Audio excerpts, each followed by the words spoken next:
Hari ini saya ingin bercakap tentang seorang yang menggunakan akaun Facebook dengan nama Adrian Lim Chee Eun yang telah membuat posting berbau hasutan bagi orang Melayu membenci orang Cina dan juga MCA. Posting yang berjudul 10 pencapaian MCA dalam 100 hari. Orang Melayu jangan terkejut. Saya sebagai naib ketua pemuda MCA pun terkejut. Rupa-rupanya MCA telah banyak pencapaian dalam 100 hari ini. Adrian Lim ini memberitahu orang Melayu kata MCA membuat terlalu banyak untuk masyarakat Cina, manakala DAP pula memberitahu orang Cina apa yang MCA buat ini tidak cukup. Malah menyindir MCA seperti YB Teo Nien Chin dan Nga Komeng bertanya MCA tentang penambahan peruntukan kepada sekolah Cina dalam posting bahasa Cina. Saya betul-betul keliru. Sama ada MCA ni buat cukup ke tak cukup. Bagi saya, kalau sebelah kiri orang PH ni kata MCA telah mencapai banyak pencapaian kepada orang Cina dan sebelah kanan pula kata MCA ni buat tidak cukup untuk masyarakat Cina, maka ini saya rungkaikan sebagai MCA ni menitik beratkan kesederhanaan dan ambil jalan tengah, mengutamakan perpaduan. Betul tak? Saya bagi contoh. Adrian Lim kata salah satu pencapaian MCA dalam 100 hari adalah menguasai pelabuhan dan memberi contoh bahawa pemimpin-pemimpin Cina Cafe ini dilantik sebagai pengerusi lembaga pelabuhan yang baru. Tapi sebelum itu saya nak tanya, sama ada saudara Lim ni betul-betul faham apa itu maksud Cina Cafe atau tidak? Dia ini Muslim ke? Atau saja guna perkataan ini untuk tujuan hasutan politik? Okey, untuk menyangkal tujuan dia, kami Barisan Nasional mahupun Muafakat Nasional memang mengutamakan perpaduan dan keharmonian antara kaum. Kalau hanya untuk tujuan hasutan dan juga politik perkauman, maka mata dia memanglah tertumpu kepada pelabuhan saja. Tetapi dalam kerajaan terdapat banyak agensi dan juga GLC. Dalam banyak-banyak GLC tersebut, banyak lantikan dari pelbagai kaum yang mencerminkan perpaduan negara kita, dan Malaysia kita ini adalah satu perkongsian kita semua. Kalau mata Adrian ni boleh pandang jauh sikit, GLC ni bukan tertumpu kepada pelabuhan semata-mata. Malah ada Petronas, Mara, Malaysia Airport dan banyak lagi. Lantikannya pun merangkumi pelbagai kaum. Mata Adrian ni pandang pelabuhan saja. Kenapa? Kenapa? Cuba anda bagi tahu saya.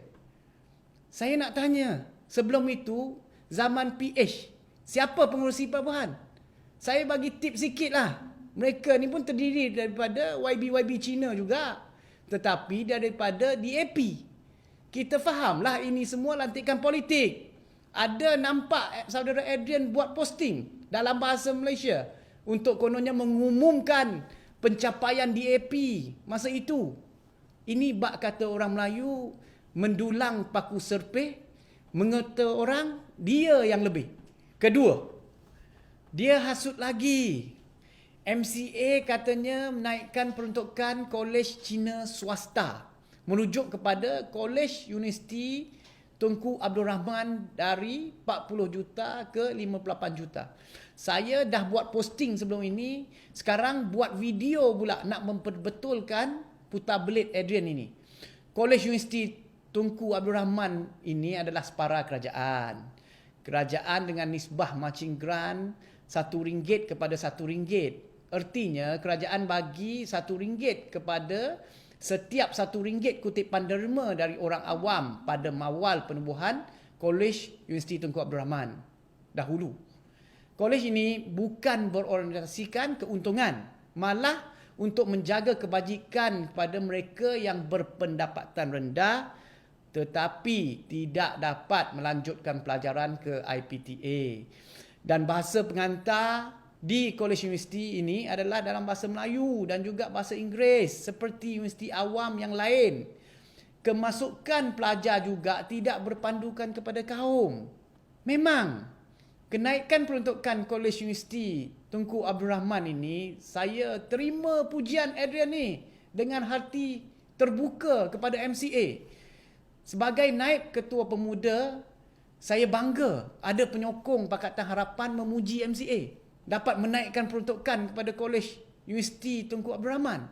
Kolej Universiti ini mendidik pelajar tanpa mengira kaum. Antara graduan Kolej Universiti Tunku Abdul Rahman adalah YB Salahuddin Ayub, YB daripada PH. Namun, YB DAP, Teo Nen Chin, Lim Guan Eng pula dalam posting bahasa Cina mereka mengutuk MCA bahawa Kolej Universiti Tunku Abdul Rahman ni terima peruntukan kurang daripada zaman mereka. Boleh tak saudara Adrian ni membuat posting dalam bahasa Melayu dan selarikan dengan maksud memimpin mereka yang posting dalam bahasa Cina? Jangan Cina tulis lain, Adrian pula tulis lain. Kami di MCA ni sememangnya mengutamakan perpaduan. Dia pula ambil sekerat, terus buat cerita. Bila cerita penuhnya, dia membisu. Sebab kalau orang tahu cerita penuh, mereka takkan marah. Maka tak tercapailah matlamat dia. Saya nak menyeru kepada saudara Adrian, sebagai rakyat Malaysia, kita utamakan negara dahulu. Kemudian baru kita berpolitik secara profesional. Kalau nak menghasut pun, selarikanlah dulu pendirian dengan pemimpin parti dokongan anda. Dan samakan versi dalam bahasa Cina dan bahasa kebangsaan. Boleh. Selain itu, fakta ni kena cek. Jangan main putar belit saja. Di sini saya juga ingin menyeru agar semua menyokong perpaduan dan juga muafakat serta kita saling menghormati. Jangan terpedaya dengan hasutan-hasutan yang telah diputar belit. Dan last satu lagi. Kalaulah Adrian ni bukan penyokong PH, saya dengan rendah diri tarik balik semua hujahan saya tadi. Terima kasih.